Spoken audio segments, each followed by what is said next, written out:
Price lord, hallelujah. ದೇವರ ನಾಮಕ್ಕೆ ಸ್ತೋತ್ರವಾಗಲಿ. ಪ್ರಾರ್ಥನೆ ಮಾಡಿಕೊಳ್ಳೋಣ. ಸರ್ವ ಸೃಷ್ಟಿಕರ್ತನ ತಂದೆಯ ದೇವರೇ, ಮಗನ ದೇವರೇ, ಪರಿಶುದ್ಧಾತ್ಮನೇ, ನಿಮ್ಮ ನಾಮಕ್ಕೆ ಸ್ತೋತ್ರ ಸ್ವಾಮಿ. ಈ ದಿವಸವು ಈ ಸಮಯವು ಕೂಡ ನಿಮ್ಮಿಂದ ನೇಮಕವಾದಂತಹ ದಿವಸ ಸಮಯವಾಗಿದೆ, ಅದಕ್ಕಾಗಿ ಸ್ತೋತ್ರ. ಈ ದಿವಸದ ಸಂದೇಶದ ಭಾಗವನ್ನು ಕೂಡ ಹೇರಳವಾಗಿ ಆಶೀರ್ವದಿಸಿರಿ. ಇದನ್ನು ಕೇಳುವವರೆಲ್ಲರೂ ಚೆನ್ನಾಗಿ ಕೇಳಿ ಅರ್ಥ ಮಾಡಿಕೊಂಡು ನಿಮ್ಮ ಸಾಕ್ಷಿಯಾಗಿ ಜೀವಿಸಲಿ. ಅವರ ಮಕ್ಕಳಿಗೂ ಅವರದನ್ನು ತಿಳಿಸಲಿ. ನಿಮ್ಮ ಚಿತ್ತಾನುಸಾರ ಅವರೆಲ್ಲರೂ ನಿಮ್ಮ ಸಾಕ್ಷಿಗಳಾಗಿ ಮಾರ್ಪಡಲಿ. ಹಾಗೆ ಮಾಡೋದಕ್ಕಾಗಿ ಸ್ತೋತ್ರ. ಯೇಸುವಿನ ನಾಮದಲ್ಲಿ ಪ್ರಾರ್ಥಿಸಿದ್ದೇನೆ, ನಮ್ಮ ತಂದೆ, ಆಮೇನ್. ಇದನ್ನು ಕೇಳುತ್ತಿರುವ ನನ್ನ ಸಹೋದರ ಸಹೋದರಿಯರೇ, ನಿಮಗೂ ಕೂಡ ನನ್ನ ಈ ಹೊಸ ವರುಷದ ನಮಸ್ಕಾರಗಳು. ದೇವರ ನಾಮಕ್ಕೆ ಸ್ತೋತ್ರವಾಗಲಿ. ಹಲ್ಲೆಲೂಯ. ಈ ದಿವಸದ ಸಂದೇಶದ ಭಾಗವು ಹೊಸ ವರುಷದ ವಾಕ್ಯಗಳು. ದೇವರ ನಾಮಕ್ಕೆ ಸ್ತೋತ್ರವಾಗಲಿ. ಹೊಸ ವರ್ಷದ ವಾಕ್ಯಗಳು. ವಚನದ ಕಡೆಗೆ ಹೋಗೋಣ. ಆದಿಕಾಂಡ 1ನೇ ಅಧ್ಯಾಯ 2ನೇ ವಾಕ್ಯ. ಆದಿಕಾಂಡ 1:2 ಇದರ ಕೊನೆಯಲ್ಲಿ ನಾವು ನೋಡುವಾಗ, ದೇವರಾತ್ಮವು ಜಲಸಮೂಹಗಳ ಮೇಲೆ ಚಲಿಸುತ್ತಿತ್ತು. ದೇವರಾತ್ಮವು ಜಲಸಮೂಹಗಳ ಮೇಲೆ ಚಲಿಸುತ್ತಿತ್ತು. ದೇವರ ನಾಮಕ್ಕೆ ಸ್ತೋತ್ರವಾಗಲಿ.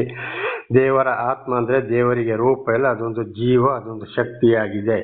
ಜಲಸಮೂಹ ಅಂದರೆ ಆಕಾಶದ ಆದಿಕಾಂಡ 1ನೇ ಅಧ್ಯಾಯವನ್ನು ನಾವು ಸಂಪೂರ್ಣವಾಗಿ ನೋಡುವಾಗ ಅಲ್ಲಿ ಆಕಾಶದ ಮೇಲೆ ಈಗಲೂ ನೀರಿದೆ, ಅಲ್ಲಿ ದೇವರ ಸಿಂಹಾಸನವಿದೆ, ಅಲ್ಲಿ ತಂದೆಯಾದ ದೇವರ ಆತ್ಮವು ಅಲ್ಲಿ ಚಲಿಸುತ್ತಾ ಇದೆ. ದೇವರ ನಾಮಕ್ಕೆ ಸ್ತೋತ್ರವಾಗಲಿ.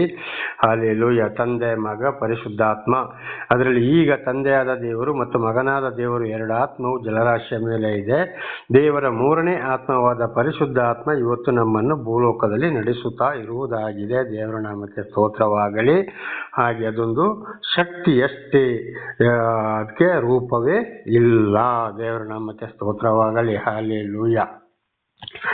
ಹಾಗೆ ಇದನ್ನೇ ಮುಂದಿನ ವಚನಗಳಿಗೆ ಹೋಗೋಣ. ಯೆಶಾಯ 7ನೇ ಅಧ್ಯಾಯ 14ನೇ ವಚನ ನೋಡುವಾಗ, ಇದರಿಂದ ಕರ್ತನು ತಾನೇ ನಿಮಗೆ ಒಬ್ಬ ಗುರುತನ್ನು ಕೊಡುವನು. ಇಗೋ, ಒಬ್ಬ ಕನ್ನಿಕೆಯು ಗರ್ಭಿಣಿಯಾಗಿ ಮಗನನ್ನು ಹಡೆದು ಅವನಿಗೆ ಇಮ್ಮಾನುವೇಲ್ ಎಂದು ಹೆಸರಿಡುವಳು. ದೇವರ ನಾಮಕ್ಕೆ ಸ್ತೋತ್ರವಾಗಲಿ. ಈ ವಾಣಿಯಾದಂಥ ದೇವರೇ ಒಂದು ಕನ್ಯೆಯ ಗರ್ಭದಲ್ಲಿ ಭೂಲೋಕಕ್ಕೆ ಅವತಾರವೆತ್ತಿ ಬರ್ತಾನೆ. ಅವನಿಗೆ ಇಮ್ಮಾನುವೇಲ್ ಎಂದು ಹೆಸರಿಡಬೇಕು. ಇಮ್ಮಾನುವೇಲ್ ಅಂದರೆ ಅರ್ಥವೇನಪ್ಪ ಅಂದರೆ ದೇವರು ನಮ್ಮೊಡನೆ ಇದ್ದಾರೆ ಅಂತ ಇದರ ಅರ್ಥ. ದೇವರ ನಾಮಕ್ಕೆ ಸ್ತೋತ್ರವಾಗಲಿ. ಹಲ್ಲೆಲೂಯ. ವಾಣಿಯಾದಂಥ ದೇವರೇ, ಜಲಸಮೂಹಗಳ ಮೇಲೆ ಚಲಿಸುತ್ತಾ ಇರುವಂಥ ದೇವರ ಆತ್ಮವೇ ಒಂದು ಕನ್ಯೆಯ ಗರ್ಭದಲ್ಲಿ ಅವತಾರವೆತ್ತಿ ಬರ್ತಾನೆ ಭೂಲೋಕಕ್ಕೆ. ಅವನಿಗೆ ಇಮ್ಮಾನುವೇಲ್ ಅಂದರೆ ದೇವರು ನಮ್ಮೊಡನೆ ಇದ್ದಾನೆ ಎಂಬುದಾಗಿ ಇದರ ಅರ್ಥವಾಗಿದೆ. ದೇವರ ನಾಮಕ್ಕೆ ಸ್ತೋತ್ರವಾಗಲಿ. ಇದನ್ನೇ ಮುಂದಿನ ವಚನಗಳಲ್ಲಿ ಕೂಡ ನಾವು ನೋಡಿಕೊಳ್ಳೋಣ. ಮತ್ತಾಯ 1ನೇ ಅಧ್ಯಾಯ 21ರಿಂದ 23. ಆಕೆಯೊಬ್ಬ ಮಗನನ್ನು ಹಡೆಯುವಳು, ನೀನು ಆತನಿಗೆ ಯೇಸು ಎಂದು ಹೆಸರಿಡಬೇಕು, ಯಾಕೆಂದರೆ ಆತನೇ ತನ್ನ ಜನರನ್ನು ಪಾಪದಿಂದ ಬಿಡಿಸಿ ಕಾಯುವನು. ನೋಡಿ, ವಾಣಿಯಾದಂಥ ದೇವರು ಜಲಸಮೂಹಗಳ ಮೇಲೆ ಚಲಿಸಿದಂಥ ದೇವರು ಯೆಶಾಯನ ಗ್ರಂಥ 7:14 ನೋಡುವಾಗ ಒಂದು ಕನ್ಯೆಯು ಗರ್ಭದಲ್ಲಿ ದೇವರು ಅದು ಮಗು ಬರ್ತಾ ಇದ್ದಾನೆ, ಅವನಿಗೆ ಇಮ್ಮಾನುವೇಲ್ ಎಂದು ಹೆಸರು. ಇಲ್ಲಿ ನೋಡುವಾಗ ತನ್ನ ಜನರನ್ನು ಪಾಪದಿಂದ ಬಿಡುಗಡೆ ಮಾಡಿ ಕಾಯುವನು. ಅದೇ ಇವತ್ತು ಸರ್ವ ಸೃಷ್ಟಿಕರ್ತನಾದಂಥ ವಾಣಿಯಾದಂಥ ದೇವರೇ, ಮನುಷ್ಯನ ಅವತಾರವೆತ್ತಿ ಬಂದಂಥ ದೇವರೇ, ಆ ಯೇಸು ಕ್ರಿಸ್ತರೇ ತನಗೆ ಬೇಕಾದವರನ್ನು ಮಾತ್ರ ಪಾಪದಿಂದ ಬಿಡುಗಡೆ ಮಾಡುವನು. ಅದಕ್ಕೆ ಇಲ್ಲಿ ತನ್ನ ಜನರನ್ನು ಅಂತ ಹೇಳಿದ್ದು ಎಲ್ಲರನ್ನೂ ಇಲ್ಲ. ಅದಕ್ಕೆ ದೇವರ ಒಂದು ಕಾರ್ಯಗಳು ಎಲ್ಲರಲ್ಲಿ ನಡೆಯುವುದಿಲ್ಲ. ಯಾರ್ಯಾರಲ್ಲಿ ನಡೆಯುತ್ತದೋ ಅವರಲ್ಲಿ ಮಾತ್ರ ನಡೆಯುವುದು. 22 ಮತ್ತಾಯ 1:22. ಕರ್ತನು ಪ್ರವಾದಿಯ ಮುಖಾಂತರ ಹೇಳಿದ ಮಾತು ನೆರವೇರುವಂತೆ ಇದೆಲ್ಲ ನಡೆಯಿತು. ಆ ಮಾತು ಏನೆಂದರೆ, ಇಗೋ, ಒಬ್ಬ ಕನ್ನಿಕೆಯು ಗರ್ಭಿಣಿಯಾಗಿ ಮಗನನ್ನು ಹಡೆಯುವಳು, ಆತನಿಗೆ ಇಮ್ಮಾನುವೇಲ್ ಎಂದು ಹೆಸರಿಡುವರು ಎಂಬುದು. ದೇವರು ನಮ್ಮ ಕೂಡ ಇದ್ದಾನೆಂದು ಈ ಹೆಸರಿನ ಅರ್ಥ. ಇಮ್ಮಾನುವೇಲ್ ಅಂದರೆ ಅರ್ಥ ಏನು? ದೇವರು ನಮ್ಮೊಡನೆ ಇದ್ದಾರೆ. ದೇವರ ನಾಮಕ್ಕೆ ಸ್ತೋತ್ರವಾಗಲಿ. ಹಲ್ಲೆಲೂಯ. ಹಾಗೆ ನನ್ನ ಸಹೋದರ ಸಹೋದರಿಯರೇ, ಸರ್ವವನ್ನು ಸೃಷ್ಟಿ ಮಾಡಿದಂಥ ವಾಣಿ ಮತ್ತು ಶಬ್ದವಾದಂಥ ದೇವರು ಮನುಷ್ಯನ ಒಂದು ಕನ್ಯೆಯ ಗರ್ಭದಲ್ಲಿ, ಅಂದರೆ ಎಲ್ಲರಿಗೂ ಗೊತ್ತಿರುವ ಹಾಗೆ ಬೈಬಲ್ ಓದಿಯವರಿಗೆ ಮರಿಯಮ್ಮ ಎಂದು ಕನ್ಯೆಯ ಗರ್ಭದಲ್ಲಿ ಅವತರಿಸಿ ಬಂದ ಮೇಲೆಯೇ ಈ ತಿಂಗಳು, ತಾರೀಕು, ವರ್ಷಗಳು ಲೆಕ್ಕವಾಗಿದ್ದು. ಅದಕ್ಕೆ ನೋಡಿ, ಇವತ್ತು ಸರ್ಕಾರದ ಆಧಾರದಲ್ಲಿ ಕೂಡ ಕ್ರೈಸ್ತ ಪೂರ್ವ, ಕ್ರೈಸ್ತ ಶಕ ಅಂದರೆ ಕ್ರೈಸ್ತ ಪೂರ್ವ ಅಂದರೆ ಕ್ರೈಸ್ತ ಹುಟ್ಟೋದಕ್ಕಿಂತ ಮೊದಲು, ಕ್ರೈಸ್ತ ಶಕ ಅಂದರೆ ಕ್ರೈಸ್ತ ಹುಟ್ಟಿದ ನಂತರ ಅಂತ. ಇದನ್ನು ಕನ್ನಡದಲ್ಲಿ ದೇವರು ಹುಟ್ಟುವ ಮೊದಲು ಅಥವಾ ದೇವರು ಹುಟ್ಟಿದ ನಂತರ. ಇದು ನಮ್ಮ ಸಂಸ್ಕೃತದಲ್ಲಿ ನಾವು ನೋಡುವಾಗ ಓಂ ಬ್ರಹ್ಮಪುತ್ರಾಯ ನಮಃ, ಓಂ ಕನ್ನಿಕಾ ಸುತಾಯ ನಮಃ. ಸಾಕ್ಷಾತ್ ಪರಬ್ರಹ್ಮನೇ ಮನುಷ್ಯನ ಅವತಾರವೆತ್ತಿ ಬರ್ತಾ ಇದ್ದಾನೆ ಒಂದು ಕನ್ಯೆಯ ಗರ್ಭದಲ್ಲಿ. ಆದರೆ ಅದು ಯಾವ ಕನ್ಯೆ ಎಲ್ಲಿಂತ ಬರೆದಿಲ್ಲ. ಅದು ನಡೆದಿರೋದು 2024 ವರ್ಷದ ಹಿಂದೆ ಇಸ್ರೇಲ್ ರಾಷ್ಟ್ರದ ಬೆತ್ಲೆಹೇಮ್ ಎಂಬಲ್ಲಿ ಈ ವಿಷಯಗಳು ನಡೆಯಿತು. ದೇವರ ನಾಮಕ್ಕೆ ಸ್ತೋತ್ರವಾಗಲಿ. ಅಲ್ಲಿನ ಹೆಸರು ಯೇಸು, ಅದು ಅರೇಮಿಕ ಭಾಷೆ. ಆದರೆ ನಮ್ಮ ಇಲ್ಲಿ ಓಂ ಬ್ರಹ್ಮಪುತ್ರಾಯ ನಮಃ, ಓಂ ಕನ್ನಿಕಾ ಸುತಾಯ ನಮಃ. ಆ ಸಾಕ್ಷಾತ್ ಪರಬ್ರಹ್ಮನೇ ಒಂದು ಕನ್ಯೆಯ ಗರ್ಭದಲ್ಲಿ ಅವತಾರವೆತ್ತಿ ಬರ್ತಾ ಇದ್ದಾನೆ. ಇದುವೇ ಹೊಸ ವರ್ಷ. ದೇವರ ನಾಮಕ್ಕೆ ಸ್ತೋತ್ರವಾಗಲಿ. ಹಾಗೆ ದೇವರು ಸರ್ವವನ್ನು ಸೃಷ್ಟಿ ಮಾಡಿದಂಥ ವಾಣಿಯಾದಂಥ ದೇವರು ಮನುಷ್ಯನ ಅವತಾರವೆತ್ತಿ ಬಂದು ಈ ವರ್ಷ, ಈಗ ಇವತ್ತಿನ ದಿವಸಕ್ಕೆ 2 ವರ್ಷ ನಡೆಯುವುದು. ಆ ದೇವರು ಹುಟ್ಟಿದ ಮೇಲೆ ತಿಂಗಳು, ತಾರೀಕು, ದಿವಸಗಳು ಲೆಕ್ಕಕ್ಕೆ ಬಂದವು. ದೇವರ ನಾಮಕ್ಕೆ ಸ್ತೋತ್ರವಾಗಲಿ. ಹಾಲೆಲೂಯಾ. ಹಾಗೆ ಯೋಹಾನ 1:1 ಮತ್ತು 2ನೇ ವಚನವನ್ನು ನೋಡಿಕೊಳ್ಳೋಣ. ಆದಿಯಲ್ಲಿ ವಾಕ್ಯವಿತ್ತು, ಆ ವಾಕ್ಯವು ದೇವರ ಬಳಿಯಲ್ಲಿತ್ತು, ಆ ವಾಕ್ಯವು ದೇವರಾಗಿತ್ತು, ಆ ವಾಕ್ಯ ಎಂಬವನು ಆದಿಯಲ್ಲಿ ದೇವರ ಬಳಿಯಲ್ಲಿದ್ದನು. ದೇವರ ನಾಮಕ್ಕೆ ಸ್ತೋತ್ರವಾಗಲಿ. ನೋಡಿ, ಆತನು ವಾಕ್ಯ, ದೇವರು ವಾಕ್ಯವಾಗಿದ್ದಾನೆ ಮತ್ತು ಶಬ್ದವಾಗಿದ್ದಾನೆ. ಈಗ ನಾವೇ ಮಾತಾಡಿಕೊಳ್ಳುವಾಗ ಶಬ್ದ, ಮಾತು ಕೇಳ್ತದೆ ಹೊರತು ಅದಕ್ಕೆ ರೂಪವಿಲ್ಲ. ಅದಕ್ಕೆ ಹೇಳೋದು ಯಾವುದೇ ರೂಪ ಮಾಡಿಕೊಳ್ಳಬಾರದು. ಆ ವಾಕ್ಯವು ದೇವರ ಬಳಿಯಲ್ಲಿತ್ತು, ಆ ದೇವರು ವಾಕ್ಯ ಮತ್ತು ಶಬ್ದವಾಗಿದ್ದಾನೆ. ಅದು ದೇವರ ಬಳಿಯಲ್ಲಿತ್ತು. ಇವತ್ತು ನಮ್ಮ ಮಾತು ನಮ್ಮ ಬಳಿಯಲ್ಲಿ ಇದ್ದ ಹಾಗೆ ಈ ವಾಕ್ಯ ಮತ್ತು ವಾಣಿ ಪ್ರಥಮವಾಗಿ ದೇವರ ಬಳಿಯಲ್ಲಿತ್ತು. ಅದೇ ವಾಣಿಯಾದಂಥ ದೇವರು, ವಾಕ್ಯವಾದಂಥ ದೇವರು ಮನುಷ್ಯನ ಅವತಾರವೆತ್ತಿ ಒಂದು ಕನ್ಯೆ ಗರ್ಭದಲ್ಲಿ ಬಂದರು 2025ನೇ ವರ್ಷದ ಹಿಂದೆ. ದೇವರ ನಾಮಕ್ಕೆ ಸ್ತೋತ್ರವಾಗಲಿ. ಹಾಲೆಲೂಯಾ. ಅದುವೇ ಹೊಸ ವರ್ಷ. ಆದರೆ ಯಾಕೆ ಅವರು ಅವತಾರವೆತ್ತಿ ಬಂದರು ಅಂದರೆ, ಆದಿ ಮಾನವನ್ನ ಸೃಷ್ಟಿ ಮಾಡಿದ ಮೇಲೆ ದೇವರು ಹೇಳಿದ ಮಾತನ್ನು ಅವನು ಕೇಳದಿದ್ದರಿಂದ ಗಂಡ ಹೆಂಡತಿ ಈ ಭೂಲೋಕಕ್ಕೆ ಶಾಪ ಬಂತು. ಆ ಶಾಪದ ಒಂದು ಬಿಡುಗಡೆಗೆ ಯಾವುದೇ ಪ್ರಾಣಿ ಪಕ್ಷಿಗಳಿಂದ ಅಲ್ಲಿ ಯಾವುದೇ ಪರಿಹಾರ ಇಲ್ಲ. ಯಜ್ಞವನ್ನು ಕೊಡ್ತಾ ಇದ್ರು, ಅದು ವರ್ಷ ಮಾಡಬೇಕಾಗಿತ್ತು. ಪಾಪಗಳಿಗಾಗಿ ವರ್ಷ ಪ್ರಾಣಿಗಳ, ಪಕ್ಷಿಗಳ ಒಂದು ಜೀವವನ್ನು ತೆಗೆಯುವುದು ದೇವರಿಗೆ ಇಷ್ಟವಾಗಿರಲಿಲ್ಲ. ಆದ್ದರಿಂದ ಪರಿಶುದ್ಧ ರಕ್ತದಿಂದ ಮಾತ್ರ ಇಡೀ ಲೋಕದ ಪಾಪಗಳನ್ನು ಒಂದೇ ಸಲ ಮುಗಿಸಲಿಕ್ಕೆ ಸಾಧ್ಯ ಎಂಬುದು ಅರ್ಥ ಮಾಡಿಕೊಂಡು ಅವರು 2025ನೇ ವರ್ಷದ ಹಿಂದೆ ವಾಣಿಯಾದಂಥ ದೇವರು, ಮನುಷ್ಯನ ಶಬ್ದವಾದಂಥ ದೇವರು ಜಲಸಮೂಹಗಳ ಮೇಲೆ ಚಲಿಸ್ತಾ ಇರುವವರು ಒಂದು ಕನ್ಯೆಯ ಗರ್ಭದಲ್ಲಿ ಮನುಷ್ಯನ ಅವತಾರವೆತ್ತಿ ರಕ್ತ ಸುರಿಸಿ ಪಾಪದ ನಿವಾರಣೆಗಾಗಿ ಬಂದದ್ದು. ದೇವರ ನಾಮಕ್ಕೆ ಸ್ತೋತ್ರವಾಗಲಿ. ಪರಿಶುದ್ಧ ರಕ್ತ ಇಲ್ಲದೆ ಪಾಪ ಪರಿಹಾರ ಇಲ್ಲ ಅಂತೇಳಿ ಇಬ್ರಿಯ ಗ್ರಂಥದಲ್ಲಿ ಬರೆಯಲ್ಪಟ್ಟಿದೆ. ಆವಾಗ ಇಲ್ಲಿ ಪರಿಶುದ್ಧ ರಕ್ತ ಯಾರದ್ದು? ಯಾವುದೇ ಮನುಷ್ಯರದ್ದು ಕೂಡ ಇಲ್ಲ. ಯಾಕೆ? ಎಲ್ಲ ಆದಾಮನ ವಂಶದವರು ಬಹಳ ಪಾಪ ಮಾಡದವರೇ ಇರೋದು, ಎಲ್ಲರೂ ಅವಶುದ್ಧರೇ. ಆಗ ಪರಿಶುದ್ಧ ರಕ್ತ ದೇವರದ್ದು ಮಾತ್ರ. ಅದಕ್ಕೆ ಅವರು ಏನು ಮಾಡಿದ್ರು, ಪರಲೋಕವನ್ನ ಬಿಟ್ಟು ಭೂಲೋಕಕ್ಕೆ ಬಂದರು ರಕ್ತವನ್ನ ಸುರಿಸುವುದಕ್ಕಾಗಿ.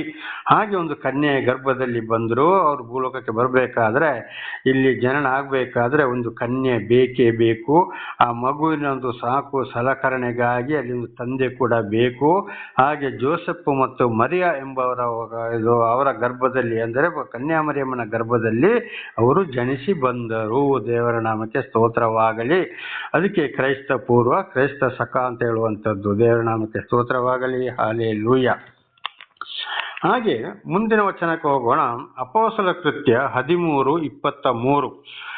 ಆತನ ಸಂತಾನದಿಂದ ದೇವರು ತನ್ನ ವಾಗ್ದಾನದ ಪ್ರಕಾರ ಇಸ್ರೇಲರಿಗೊಬ್ಬ ರಕ್ಷಣೆಯನ್ನು ಹುಟ್ಟಿಸಿದ್ದಾನೆ. ಆ ರಕ್ಷಕನೇ ಯೇಸು. ದೇವರ ನಾಮಕ್ಕೆ ಸ್ತೋತ್ರವಾಗಲಿ. ತಂದೆಯಾದ ದೇವರು ಸರ್ವವನ್ನ ಸೃಷ್ಟಿ ಮಾಡಕ್ಕೆ ಮೊದಲೇ ಒಬ್ಬ ರಕ್ಷಕನನ್ನು ನೇಮಿಸಿದರು. ಅದುವೆಂದರೆ ಯಾರು? ದೇವರ ಬಳಗಡೆ ಆತ್ಮ. ಅವರೇ ಮನುಷ್ಯನ ಅವತಾರವೆತ್ತಿ ಬಂದಿದ್ದು, ಅವರೇ ರಕ್ಷಣೆ. ಇವತ್ತು ಯೇಸುವಿನ ನಾಮದಲ್ಲಿ ರಕ್ಷಣೆ ಹೊರತು ಬೇರೆ ಯಾವ ನಾಮದಲ್ಲಿ ಕೂಡ ರಕ್ಷಣೆ ಇಲ್ಲ ಎಂಬುದಾಗಿ ಮತ್ತೊಂದು ಕಡೆ ಅಪೊಸ್ತಲರ ಕೃತ್ಯದಲ್ಲಿ ಬರೆಯಲ್ಪಟ್ಟಿದೆ. ದೇವರ ನಾಮಕ್ಕೆ ಸ್ತೋತ್ರವಾಗಲಿ. ಹಾಗೆ ಯಾವುದೇ ದೇವರುಗಳಿಂದ ಇವತ್ತು ರಕ್ಷಣೆ ಸಿಗ್ತಾ ಇಲ್ಲ. ಹೀಗೆ ಇವತ್ತು ನನ್ನನ್ನು ಕೂಡ ಮಣ್ಣಿಗೆ ಮಣ್ಣಾಗಿ ಧೂಳಿಗೆ ಧೂಳಾಗಿ ಹೋಗುವನ್ನು ಇವತ್ತು ಬದುಕಿಸಿದ್ದು ಯೇಸು ಎಂಬ ನಾಮ. ಆ ದೇವರೇ. ಸಂಸ್ಕೃತದಲ್ಲಿ ಹೇಳಬೇಕಾದ್ರೆ ಆತನೇ ಪರಮಾತ್ಮ, ಆತನೇ ಭಗವಂತ. ದೇವರ ನಾಮಕ್ಕೆ ಸ್ತೋತ್ರವಾಗಲಿ. ಹಾಗೆ ಸರ್ವ ಸೃಷ್ಟಿಕರ್ತನಿಗೆ ದರ್ಶನ ಕೊಟ್ಟಾಗ, ಆತನ ಮೊರೆ ಹೋದಾಗ ಆತನಿಂದಲೇ ರಕ್ಷಣೆ ಹೊರತು ಬೇರೆ ಯಾರಿಂದಲೂ ರಕ್ಷಣೆ ಇಲ್ಲ. ಅದಕ್ಕೆ ನೀವು ರಕ್ಷಿಸಬೇಕಾದ್ರೆ ಈ ರೀತಿ ರಕ್ಷಿಸಿರಿಂದಿರು ಆ ಹಳೆ ಒಡಂಬಡಿಕೆಯಲ್ಲಿ ಹೇಳಿ ತೋರಿಸಿದ್ದು ಹೊಸ ಒಡಂಬಡಿಕೆಯಲ್ಲಿ ನಡೆದು ತೋರಿಸಲಿಕ್ಕಾಗಿ ಮನುಷ್ಯನ ಅವತಾರವೆತ್ತಿ ಬಂದರು. ದೇವರ ನಾಮಕ್ಕೆ ಸ್ತೋತ್ರವಾಗಲಿ. ಹಾಲೆಲೂಯ.